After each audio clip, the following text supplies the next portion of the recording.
Nonsia board semamba ha Adom TV nsema ekosoma yemu ebre no aso said be so mo say Adom TV enyumre nonsia kase nsem no edoso ye pan so dedi mu akotene ya betene bi eni Sunrise Winners Association wo munkrabata no ewo mfimfim antam ne mu obekasa kire mu esenye no kreda se wono mu etu afom agudi anasa anyenye ne kwa so ewo gomu afete empono no ano emu nsem de be so mo ewo kase yemu Ghana mampanye jonjomane mahama so bo sha wo ye se wono ma se bi edide me bana se wo mu kosuku pom mu ataku sempoa wonje wo mu ne so ya de se sabo she no Ghana mampanyini ediso enye no nko a National Anti-Illegal Mining Operations Secretariat wonso so emia wono mo hye mu pa ye se be ye na galamse to betumi atwa e wo mai Ghana emu sansem yi ebinum aka ho na nwumre ya bobo ano a ye de ye som sa Adom TV no nsia kase Facebook /Adom TV Extra DSTV Go TV ko no mu a nsim ye twagum live ho no mo channel so www.adomonline.com ko honom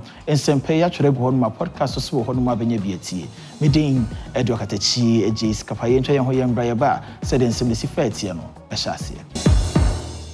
afi ma mention some no wase emfa emamo Sunrise Winners Association won mo enkroma wo mfimfim mantam ne mu akasa wose said your man for mo BSC fake kan so mafa kweti kwan so tu anyanya ne kwan so ogumo afetempo no ano no enya da no korabia ewo Sunrise Winners Association for mo fa ewo mfimfim mantam ne mu ne ne de to say kwadu awodo manfo de bo wono mo se gumo afetempo ano ane wo hono mo wono mo tu edidi wonjuma no wo chirimu de anya de no korabia ewo mu yebeka ya Adom kase ebo mamane America krabia etwemo se kopi mu ewo gumo afete empo ano a omanfo bi ahyase a enate wo wono mo tu edidi wono mo ejuma we nam so ama ene wono mo edinsentrofo nhye mo hyehye so a chairman de ma ekoi wo mfimfim mantam ne mu Fred Kotoke ene ebo National Security Force Sanso and Central Regional Security Council no abaso se eni wono mo de wontoma bebo won dia no a saa djuma mboni ana ekoso wono wotumi esini nyina anokwan empoano obi eni ho bokwakoje permit Minerals Commission because of ba betu empoano it is not even allowed enti nipa no wotu anwe no fete no onye anwetu ni oye one of the chiefs I ofete anwetu ni bi eni ho bokwakoje permit so de betu empoano ya etu anwe o kaso ane ye wo association ene wo ye permit enti hono de enye nokre say anwetu ni ene etu emponano illegal and onka anwetufo ehona local chairman de Sunrise Winners Association no watewia enso edito bambodumekufo enemu se adaroma omanfo edi sa ensemoni wonhwa so obekire wono mo na mrano ne wono mo edi then epoi ekoso was surrounding coastal areas na ukobie epoi sa ne de say opeso okunye nyina ne efra nti wo mo munye sa ne de wo amra no ebeso mu ne de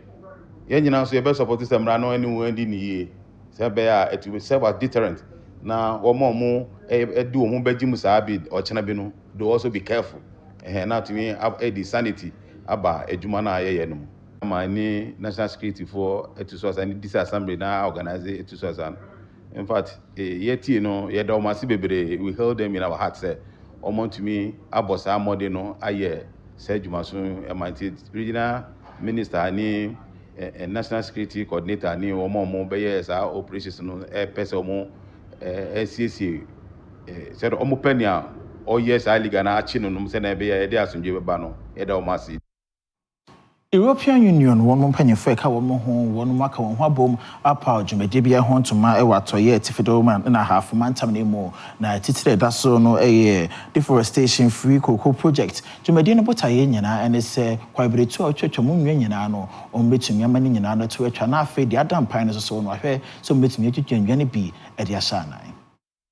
European Union ene wono partners aka wontoma aboma wapao deforestation free cocoa project wontoma we wode ba behwese ye nkwa ye bretu awodo manfui ene wodi nsemone wom no obetumi aboa ede aboho ban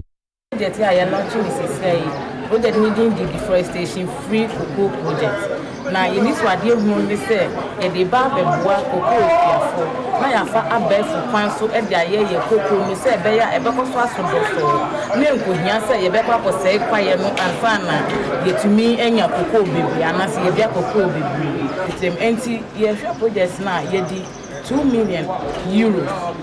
Bonisika 2 million euros and the year project. Now so European Union you move 1.9 million and eba na partners need the aka. Now the year country say remind say yes so you know more be brave. Now so where are be say no be akasa no aba oka emre a ehunhia pa.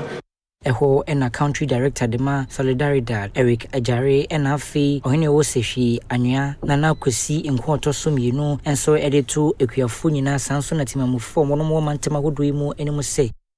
obi fro obi country obi ese kwaye na ye wo no ese se ye bomo bai se kwaye no ni ho a ese when the last tree dies the last man dies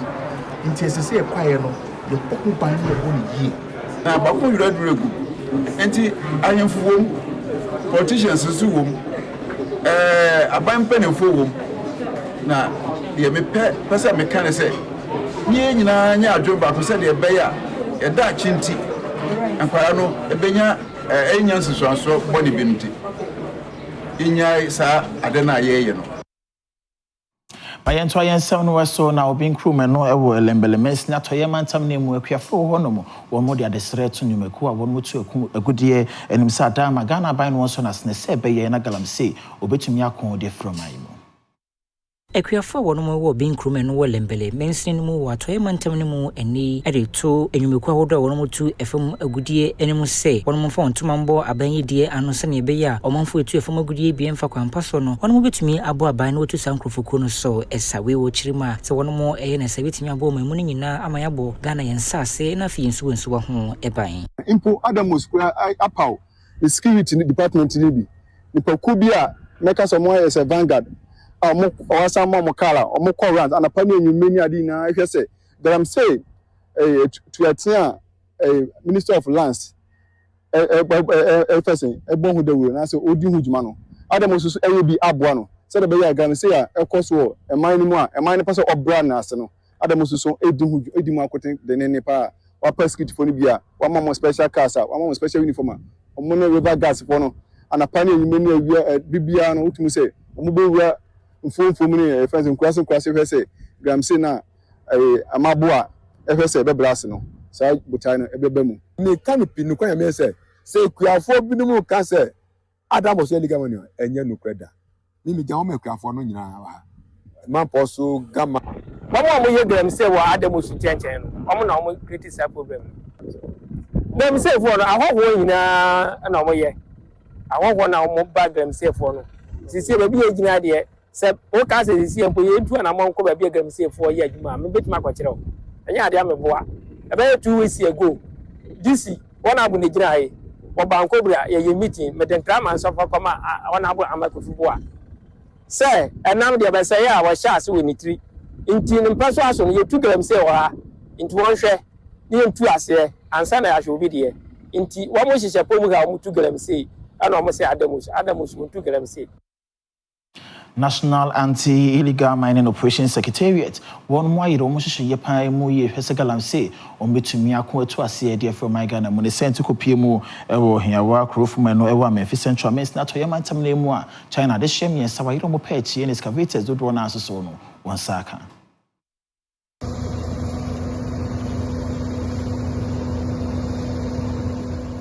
National Anti-Illegal Mining Operations Secretariat Trinity 9 months eni abo homodin ama omanfa wetu fumagudi enfa kwampaso ewo amamu nyina wo hwese obetumi etusa nkofoko so sana wenam so ma ne okopie mu ewo hiawa ko frume no ewo Memphis Central Mensini mu atoye mantam ni mu a wono mu abo pi ho ama omanfa wodi sansemo ni bi okọ akwakotu won so sa we enam so ma wo wono mu operations odokopie ho nipa miensa wono mu eye China for wachire wono mu a wonfidie ahodo bi nso wasesa 4 cartridges ena fi excavators minu wasesani nyina afri so a ebra wono mo koye no na ankobra ensuo ena wonfidie esisuo wono mo edin semone we wo chirima obi na ebetia wona so a wode GPS location eba ye chirebe kropotia na nkrofukui ewa ebra okopie mu ewo bia ho no na wono mo edi sansemone ebra wo chi nkrofukui wie no wono mo de nhyehyeye egu akwam a wode omanfo yi efri bia wo chire wono mo bepie mu na mosofo atena ikese won kramantim ase ya wo ba bebo ma hwehwemu ahodo akoso sanso excavators sisia wono mo kyere yi wo de akwakoma enchi regional coordinating committee say wono mo ema enwo wakachi kusise hwehwemu awodo wo nyina wono mo ebewie ebra wono mo edi dwuma ewieye ewo sa ensuisi task force no de wonani ekyere mu wo site foforo bi kra eno eye kwansini ketua bi edifiri bia wo che sankrofukwe ebra wono mo duru ho nso chamfan mfidie bi wono mo husesi nsuo no so a esse no we nam sama director of operations the man Naimos ebra wo kasa wo sansemi ho ebo ne mrantia abaso ewo eni dumaso wono mo ye ede abo man no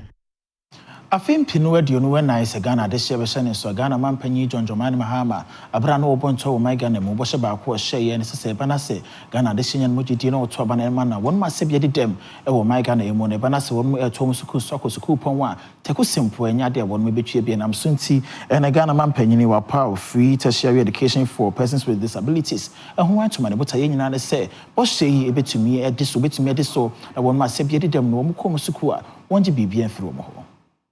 Omampanyi Jonjomani Mahama eni ne bosha wo hyeye wa bra wo bo entwa e wa fimpinu dunnan aboto mu se wo ba omamfo a wono mu agidem e wo honam akwa bibi obetimi aboa hwese wono mu suapon ho ensem obefa ho ka no eni wadi sade no so a wonam students loan trust fund so e de abosa enkrofukoi we ena wodumedi a wono mu e de power free tertiary education for PWDs eno omampanyi de to just say This initiative is not merely a policy launch. It is an activation of our national conscience and our sense of equity and justice. It is a reminder that the soul of any nation is measured by how it treats its most vulnerable citizens. And as President Mandela said, a nation should not be judged by how it treats its highest citizens, but its lowest ones. According to the 2021 Population and Housing Census,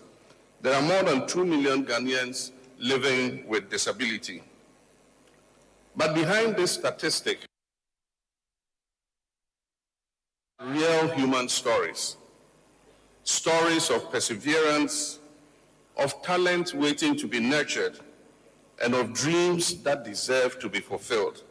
We no mampanyi de to manga na foni nanim se ema wono mu ehu sesa initiative a wono mu de abe homobro bi ena odi hu sa enkofokwe ne mum no wo hu no se atentrene ene pepepe ye ena odi egu ekomo hwese so manfo yin so nsa betumi akabi. Too many still face barriers of poverty, of stigma, of lack of access to education and livelihood opportunity. These are not just individual challenges. They represent a national loss. When we exclude, we waste talent. But when we include and empower, we multiply national progress. Dr. Brian Yawe Champo no your penibia wo hwe so betime to franka e ama NPP amanyoko nesemi ode atoja se NPP amanyoko no pese wo medi nkoma fimpinu edo no wotwe abato mu de ono pe ne sefata no so betu franka e ama amanyoko no Dr. Brian Champo na ne wono so hwese obetimi tu franka de ama MPP amanyoko no se ye kwa fimpinu no no wotwe abato no mu e na proba kwa kopie mu ewo Obuasi Easter one etu ahene na esi ahenefo enya nkitahode bi a we wode to wono mu enemu se onimpa se wono ene ye candidate a obetumi aboa e de MPP amanyoko no akwo abato edi enim no so won wotimi agitumi e de fi NDC amanyoko no ensem Honorable oba no e form saying I am so akwa apro no bebre but Obuasi is how to say. That's you. Turn our hobby. Yeah, you've seen the reception. I think it's wonderful. Right. We're poised to win, and we're going to win. Today, I'm catching on mine. You're the party for which means better. I'm constituency near Mudin Common. So let's keep it like that. All right. All right. Eho ena etu ahene esi ahene fa wono so wo Obuasi East abato mpeso no so enso kyerese wono mo gidi wo Dr. Brian Champo mu pa se ewo enempo nima hodo a wo ye no so wono mutimi de tumi ma na onu se pina na obeya ma wono mo ena fe Ghana mamu no enyina so fa se obayera yenim no kura yenim no afi na ono so no wa be kyere de obetimi aya aboa party no wa kyere de ma bebre a wa ye ade aboa party no enti no nipa no so omoye nipa enum no mokọ enti ye de nyina bagu nsanie ni na ya hwede ne de no ato yakoma so na yato aba amado enti me de metimi aso bia kase bia se kase ye to Obuasi East ahabato ne dia say percentage bia na 10% meeting aka say at least aha de obetimi enya bia 9% What's easy? Let's say 100%, then it's 90%.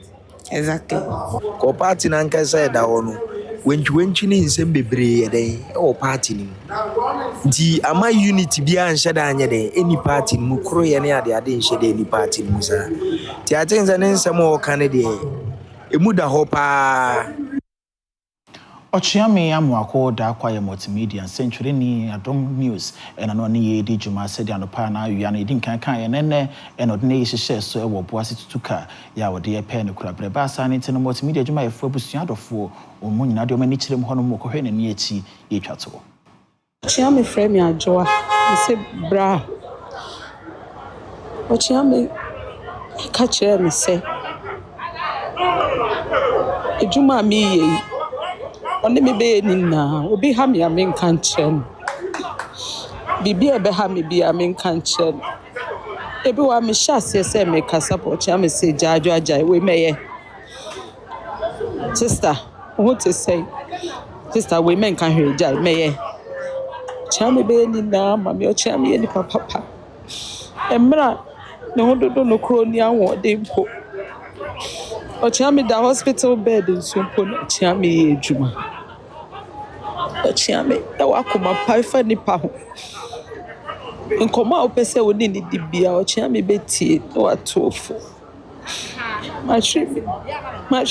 apeni Ochiame bra anti wabre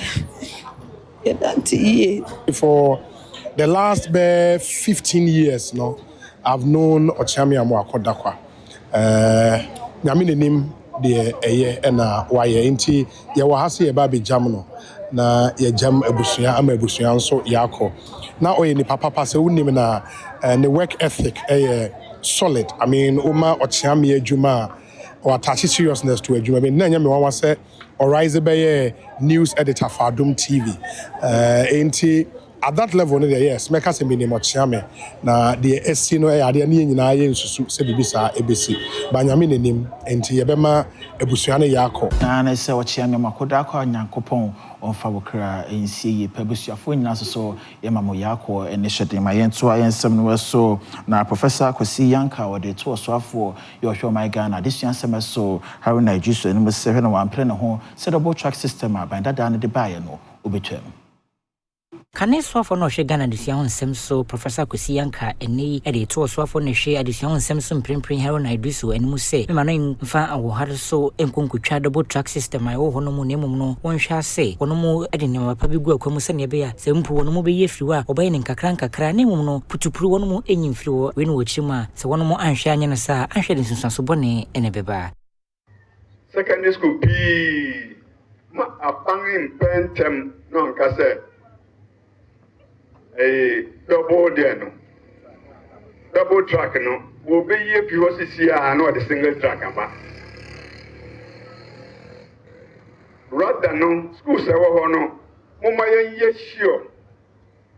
se tutua enya board facilities mumbisa wonga wo community schools awo na me ye de mba na ye nananum akọ Nkobisem mba omu ahina sabi wonfa yefunu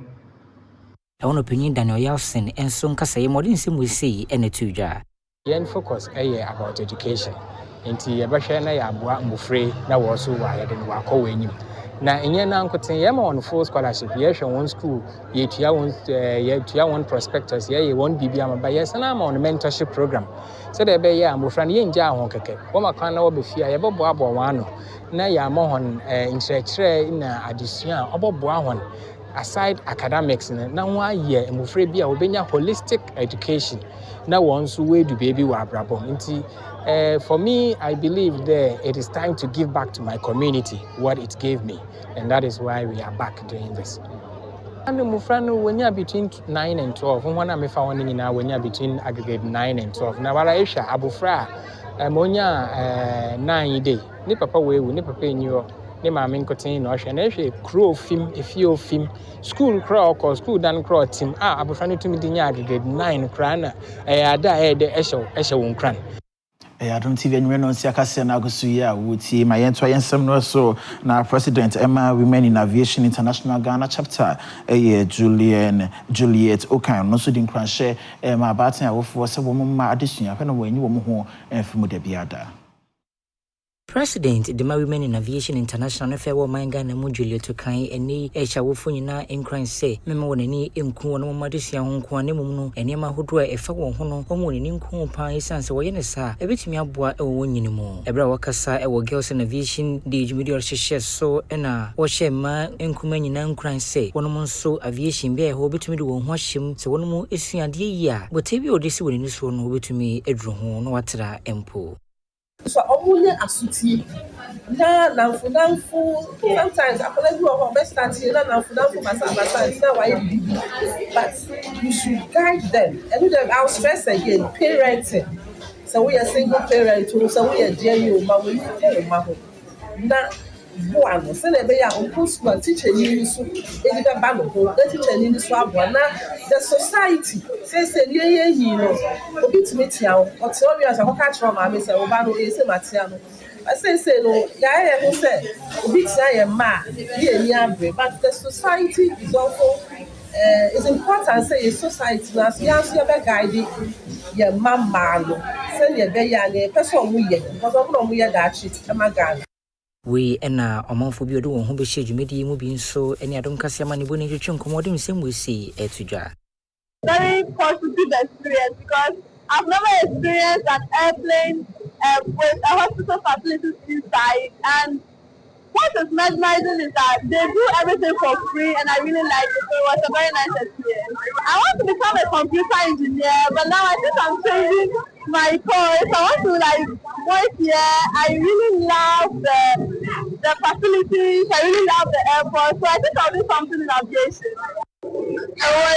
My name is Patricia Pokiapepa. I'm also from the African Science Academy, and I'm very grateful for being here. I'm too excited, I can't express my emotions. I really enjoyed myself today, and I'm happy to be here. Thank you. Yanko finfi mantam na yemu na agomo abantima ne padodo na anim se Millennium City wonu mu zongo chief de futuma muslimi mebuno so mo manim bere wo madesua nsem ho pa yi sansa no pa ne betumi abokwan de yama wonu mo edaachi na emu no mabasabasa ene wese obrante won hwese sane ma ne nyina no obeche won ho efre ho. Zongo hini owogumu abantima adodo na friend se Millennium City eno ewogumu East Mensin mo mfimfi mantemu Saliki Abdurrahman Abubakar adodo na friend se Saliki Tola eni ede eto enkremofo mebunu nyina enemu se omo nani enku adisia ho pa esanse no pene bitimi aboa mo ndachi esi wono mu ye no wontwe wo ho emfemfiri namfosema emfamfa so de bia emre wono mo wode nsemu se etudwa wabra 8 unit classroom blocker ICT center NFA library mienu eka ho wono mo ebia no sene ya sasemi anasa de fefe ba ha emse muhu se ahemfo no ene imamfo no ene queen mothers no magaje no emse yina no ya no e ba ko na bepi no ehia ntumpon ebema ema ye area ha enu nti no muhu se sa project mo de ba beboa ama mamunu no asua de ahunema so bebre sese na obisa first omo lab computer lab nyina nkola edibisua de any library nyina tell me say who bisa ya de ntia omode eba ya no ye no monante efe eho ena project coordinator the Matekish IHH NGOE Ahmed Elmi Said and so to just say the reason we have chosen Accra, Ghana is because there is a lot of Muslims, our brothers in Accra, Ghana. That's why we chose it. Second reason, the school is to spread knowledge, education, and to provide education to those who cannot afford it elsewhere, especially the Muslims. And there is 8 classrooms in this school, 8 classrooms, 1 computer lab, and then 2 libraries. Hima wozongo honomo Saida Salamatu enso din se musi tudwa ye awofo no ye momodia se ye betu ye manfo ye ntu omufo adesuam ye ntu omufo efise omuficha na ye so ya brabo se wo akwala no antete ni ye ama akola na anya baby anjina ebre no still e wo so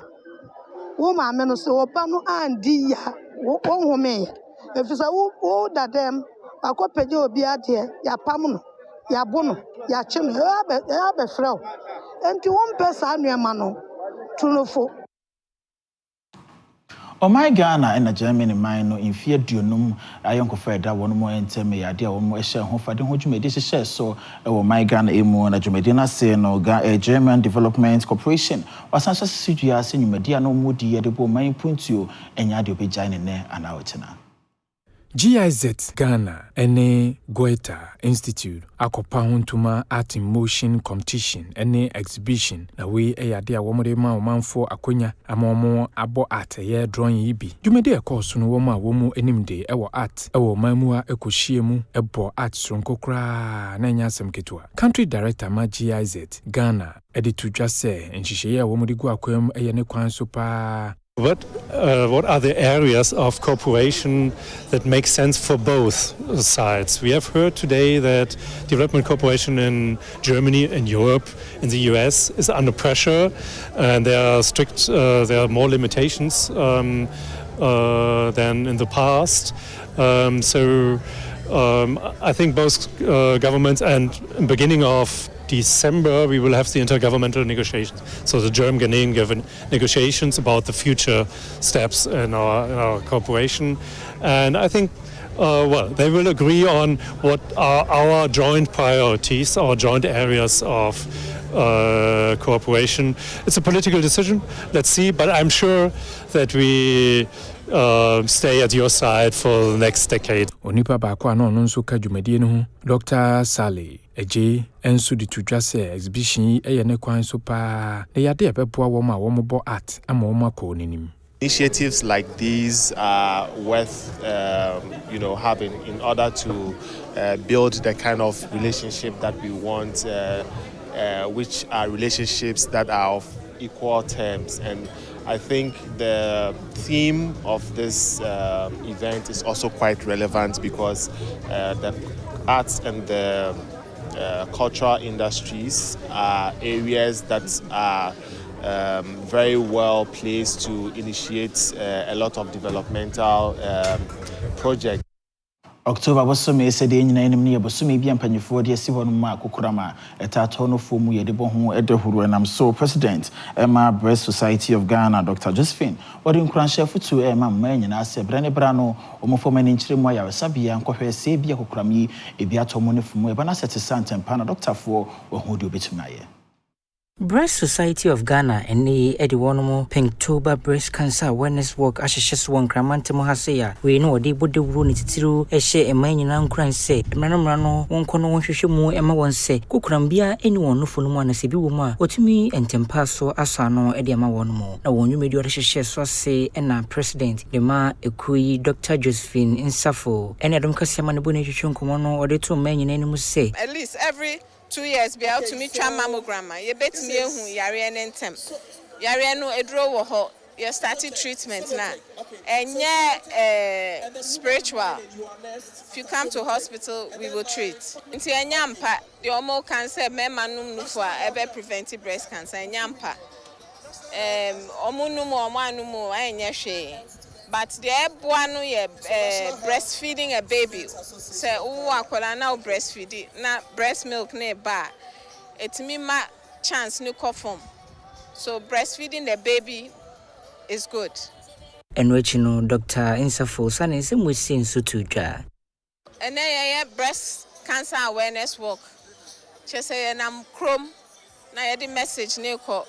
Say, catch it early, treat it right, survive it. That is, detect the breast cancer early. You start your treatment at the right time, give the right treatment, you can survive it. Into a person will be a funny screening, no serious, this October. Unyan koye screener, ko hospital, na ye screening mouth. One kasa to me check it unufu. Every month be I check your own breast self-examination. Once a year go to hospital, na nurse, new doctor phone so share mouth. Ma yɛnto yɛnsɛm ne so ne yɛfie ne nkyerɛ mu ɛwɔ nsɛm foforɔ mu na sɛ Ghana de hyɛ bɛhyɛ ne so abɛyɛ mmerɛ kakra ni FDA mpanyimfoɔ hyehyɛ bi ɔmde gu akwa mu nti no ɔma tesistom mpanyimfoɔ na adwumayɛkuo no wɔn mu atu mu sɛ de bi ɔmbɛtumi ahwɛ nneɛma baako mmienu ne mmiɛnsa bi ɛnɛ wɔn mu abia ma wɔn mu ama wasa so ato wɔn mu enyumadi ɛso nti ɛnɛ wopɛ tesistom ne bi ato a wokɔ adwuma so yɛ ade abɛnya nyinaa bi ato adwuma so ɛkɔ so pa ɛyɛ ne sa ho ne nti ne mpanyimfoɔ yɛ wɔn mu ɛwɔ tesistom so de hyehyɛ gu akwa mu hwɛ sɛ na wɔtwe bia no mbɛbia wɔn apono mato hɔnom ama obi biara tesistom de dwuma bia no ɛtumi de n'ani akyerɛ mu hɔnom sɛ dɔm si fa wɔn mu ɛyɛ wɔn nnwuma no wobɛtumi yɛde ho adanseɛ bi.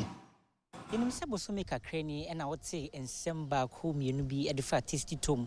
for one more enriched tomato mix no ɛho ɛno nam so ama one more ɛna Food and Drugs Authority ɛka wɔntoma bomu a wɔde nhyehyɛeɛ ahodoɔ egu akwan mu ɛma nneɛma na ɛho ba asɛm nyinaa one more ɛyi free adwaman so a one more ɛhyɛ aseɛ ɛtoto nneɛma yi hwɛ sɛ one more consumers ɛbɛtumi enya nneɛma pa ɛde di one more adwuma ɛno nam so ama ndi one more san hyɛ adwuma sɛ dendenden a Adom kaseɛ yɛne ɛyɛ consumers bi ababi pimu ɛwɔ Nutri Foods a one more ɛna ɛyɛ tasty tom and rich tomato mix one more akache ɛde aba bɛfa ɛkwan a wɔfa so ɛyɛ one more nneɛma ahonidie ho ensɛm labs ahodoɔ de nneɛma yi ɛfam ensa hohoro nneɛma ne deɛ ɛdɔɔso na opani ɛbɛhwɛ a ansa na yɛde wo bɛwuram no wobɛwohoro wɔn nsa kama one more ɛde yɛ kopie mu ɛwɔ beaeɛ a one more ɛyɛ one more cans anase konkwa yɛde ɛyɛ tomato mix yi anase tomato paste egumu edema wo ufiri honoma be ya wono ede entosi efa mfidie mu ehwe se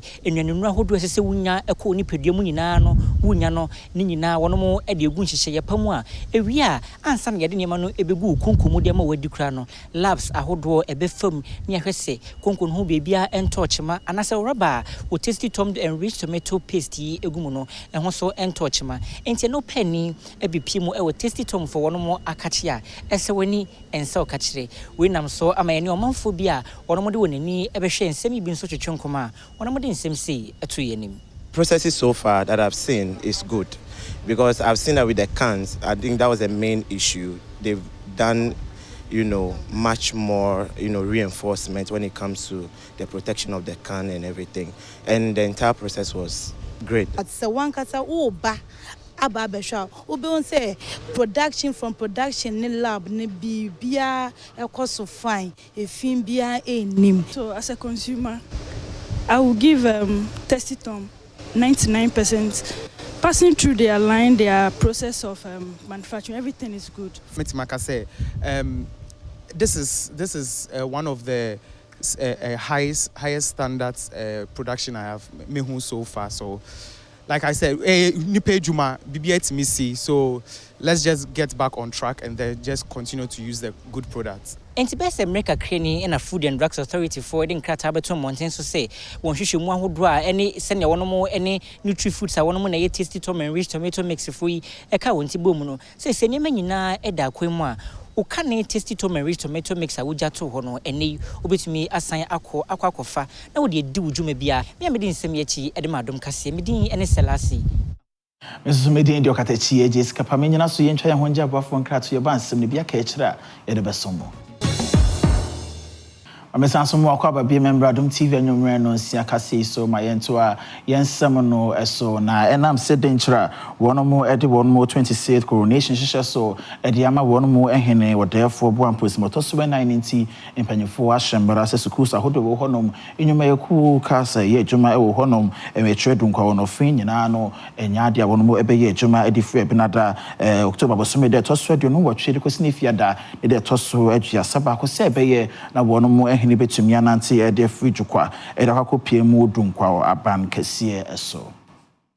enam se ene okopimu ewo de nchaman no mu a won hene foforo kra odefo boamponse motoso enan wono mo de ne si adwa so nam so ama ene nanom e de atodwa se efri ukuada ahene me bosome de toso edunu wotwe de kosi ne fie da ahene me bosome de toso eduasa baako school offices enafi edwa ahodo nyina se wono mo etum se ne be ya wono betumi ama kwan ama wono mo de nana afiri jukwa ede na babepiemu ewo wono mo ahenkro dunkwa emu school for no nam say a free brother nti a free brother no ekosi efiada no school for no entimi enko school ukuada ni fiada die banks no enye adwuma municipal street na ɛde ba abankɛseɛ so no ɛno na ɔsɔ hɔ a yɛmmue adwumayɛfoɔ GVLA nso mu wɔ yɛ lay mu ɔmo sɛ yɛbɛkuro so SNIT yɛbɛkuro so waterways yɛbɛkuro so cocoa board ɔwɔ mu yɛbɛkuro so nti wɔn a wɔwɔ mu no wohwɛ education a wɔn mo ɛna wɔyɛ anim ha ntentensoɔ yi enwuma na baabi a yɛabɔ bɛli yɛ akɔba no obi ntumi nwura mu nti ɔbɛyɛ no aba adwuma nti saa afoɔ no nyinaa no wɔn ntumi mma adwuma ɛno nti saa afoɔ no so yɛama wɔn nkrataa sɛ wɔn mfa nkɔma wɔn mpanimfoɔ sɛ nananom dwumadie nti wɔn ntumi nyɛ adwuma. Nanso sɛ wɔhwɛ sɛ enyimekwa wodo wɔn mo betum no de ato dwa sɛ ɛba no pharmacy ɔmɔtɔn enuane fuel stations mobile money operators mechanics ɛne nnwuma ahodoɔ bi ɛkeka ho de a wɔn mo de obetumi ayɛ wɔn nnwuma sɛnea daadaa wɔyɛ no sɛnea ɛbɛyɛ a ɔmanfoɔ obetumi anya nneɛma ahodoɔ a wɔn mo ɛpɛ. Nsuo ɔmo bɛtɔn aduane ɔmo bɛtɔn drinking bars ɔmo bɛyɛ adwuma mobile money bɔ nsuofoɔ no wohwɛ drugstore ɛne pharmacies ɔmo nyinaa bɛyɛ adwuma filling stations ɔmo bɛyɛ adwuma sɛ saa nneɛma a ɛbobɔ so yi nyinaa no wɔn mo ɛwɔ dwumadie no mu kyɛfa sɛ obi bɛ.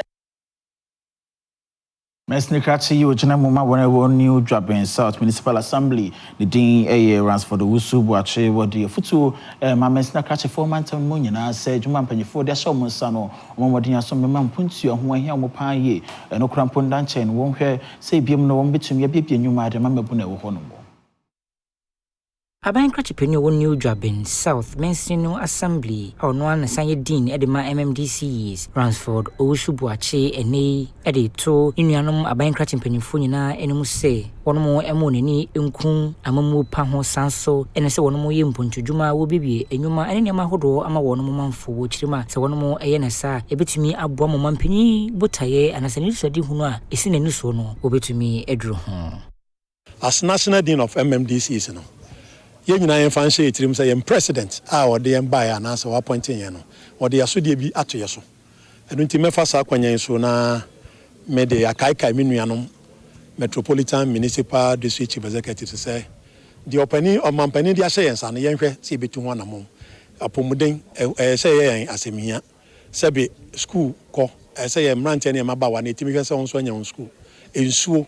ɛne biribiaa ɛbɛhia ma ɔmanfoɔ no ama ompuntu anase mpuntu e de aba baabi a wo bia no mesre me nuanom say moma yendi sa adwuma no.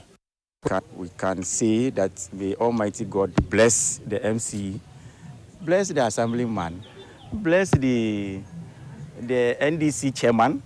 for their instrumentality for this project to come into reality. Bibi omo de by 2 ministers ma me hu bibia ene omo ba kwotena fie a omo eme adwuma no enti ma yen movie omo ba edan a yehu ewo ha sisi yi se ene omo fa services no enko Okopie mu nso so ewo eye Brim North a won mama Snikrache Hakim and Entry Abdul nso so wese wo ye adwuma pa ne abresa krodom de hye gu akwa mu sanse mebu no ho hia de pa no wo hwese mebu ne ebetumi anya adwuma ye se ebe ye na ade chi ade sa no nso nsa betumi akoma no. Aban Krachi penyo wo Brim North Hakim Entry Abdul abono homode pa hwese ne manfo wo ne mensiri no mu wono mu nyina betumi enya bibi de wonsa ye nam samende wono enafe mining companies ahodo aka wontuma abomu a emebu na wono wo ho afa wono mu adwuma mu hwese wo nyina so betumi de wonsa e bibi apekakra egu wono mu botum emprimprin de emebu no bese edwunum yensa ena enyumekwa ahodo yi afa wono ma wotete wono mu ewo biaye ahodo emu we nam samadom kasema ne boni ene Aban Krachi penyo chunkuma wadi nsimu wesi atu yenim oni ambaye no me obi a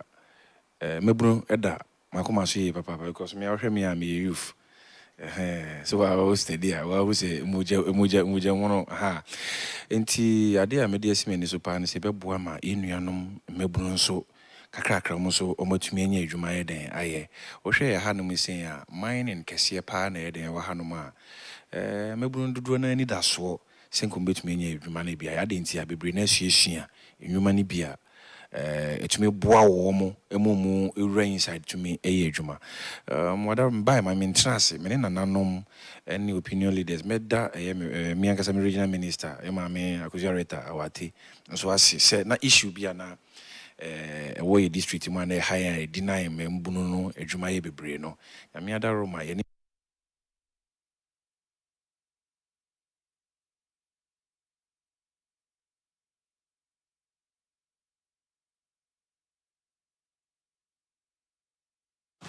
Eguso ayegina Brim North Mensne na yemu na mebuna wo achem akwase won so ese wo mani abrepa mo de mo se to mo sayem e wo se mpanyefo to me den hye gu akwam se be ye no so kuro achem akwase betuma fa na ntuma pa efra mpontio mo Emebuna woromo achima kwase no Brim North Mensin no mu apoye mantem ni mu eni afutu akwama wonomo se wonhwa na wontem wonomo anko na mum no wonko na wonpre emfama mpuntuo e wonomo ebie ya wo krontinhene de ma achima kwase na osai boaten ena de sansem wesi eto mebunu no enim kasefo ade hye wo amanone ene ganafo emse na nsei ye hu se video bi ene nam titankese so say ya kwanse kontinhene ye tu no ade so say ye nyina ani mamane ni amamre e kwan ye fa so etu hene ye me na osai boaten a metaso miensa mabusi an say efi bi ani me ho menye bone me pe kwanse kanko ne kwanse puntuo me wo me hia puntuo ene kanko na makwanse timse say kwanse fo mo kama to yam say obi ani wo tuma firi akonya so say mabusi afo nyina ta machi say me ye kwanse kontinhene enti me mamo nyina wate say said I want to amanone said na osai boaten yetu na firi akonya so no enya no kreda san say kontinhene nya konya obetumi agina na himfie ka so tu ohene ohun ya obi ani masem obi ani wodi masem ogiran tu mi so tu kontinhene mi wura no beta mi se bufo no de ka sa na mom mabusia ene se hene omunyina so mta machi se me kwanse kontinhene enne wochena medam ase dia si bia no ma obi anfa anya sem se na na se watu kontinhene mi na me kwanse kontinhene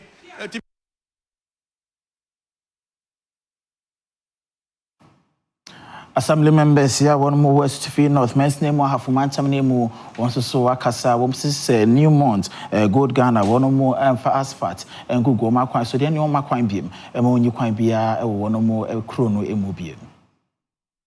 Assembly members awon mo Suti North Mensin mo hafumantam nemu eni e de atoja se anya de awon mo ebema New Mont Gold Ghana for akonya bia ma won mo ayi kwan bia wo won mo Mensin mo age se e kwan ye asphalt enko a enche ena oye saa petini bi ma yen na yehu se edi afe mfie mienu na akwan ni nyina tutu ntine na ho akohia se yehia na assembly members ne nyina agitum se enye asphalt nko a de a road bia ni mont ebe ya ma ye bia ni ho a ye ni beso saa akwan na obe ya ma ye no nti assembly members ni pa be adua sanson de agi atum se enye asphalt a enye yempe road bia se ni mont ebetimi ayede ama esan se yes amfo na kyerɛ nto aso do di kan ayeye no ye hunu so ho ena kane presiding member John Kwesiana ne enso ne amaneboni samia sare twetwe nkomode nsem wosi ena tudwa mont company na oye company na odwene nipa safety ho oye company na ope adepa because contractor ye adwuma kra mana o hwe the way obesem na ni aku ho na je say New Monte company are always about quality. Na me no ka say o he Kenya say ya kwa nyina tutu. Ni nyina ne say ya omudi ka be ya omo aye ne sapiti nti no. Say ama accident bebre na ACC wo kro no mu. And then ade ba akoro say New Monte force omo car sakese no ene nam kwa no so. And ye hwe say de car sakese nam kwa na also be sapiti. Then it means that within a twinkle of an eye e be say hafumantam na emo no nurse manager yo wo be chema ban na ya sabia vaida ompon so akasa wo simpanyfo na ya sabia no won mo ayere mo ho ayo mafemu adie wo hwese e bana so obi enya kokuram e wo no fo emu atempa no on betumi ahono no watu ho anamo nurse manager wo Bichim government hospital no wa hafumantam ne mu vaida ompon ene ye de atotwa se wono mo ayere sabia na hwehwe awodo aguakwama wo hwese okroma eto omanfo enufumu no obetumi ayehwehwemu ntem ne wono mo ehuwe wono se wo ye ne sa ebetumi aboa agye omanfo enkwa ebro no Adom kase yama ne boni samia sare twetwe nkomode to just say cancer cases na yɛtanya bi ɛwɔ yɛn facility na mmom bɛba no na yare na ginsem nti yɛyɛ program kwa yɛnya obi a wa survive from breast cancer obi obaba bia wadu terminal stage a kyerɛ yɛ dan na yɛka bibi sɛ palliative care ti yɛ dan na bɛhu ana ne pan na wa free ensa nti yɛn district mu de yɛn ho sɛ yɛntu ho anamontem nti na this year deɛ si wɔ sɛ yɛbɛbɔ dewuro paa ma ɔmɔtumi aba ntem sɛ de bɛyɛ a cancer na ntumi nkum nipa ɛhɔ na kɔmuhini a ɔno a ɛna yɛgyina mu sɛ president Dema Bechim Traditional Council Nana Bompom Beko nso ɛbɔ ɛresɛbi yaba so sɛ ɛnɛ nhyehyɛ ahodoɔ nti sɛ wɔn mu de agua kwam a ɛboa hwɛsɛ no fom kokram obetumi asia no kwan ɛnɛ dwumadie na ayɛfɛ abro sokra organizers no ɔmo atumi ayama bibia akɔso wano ɛna ɔhema sapon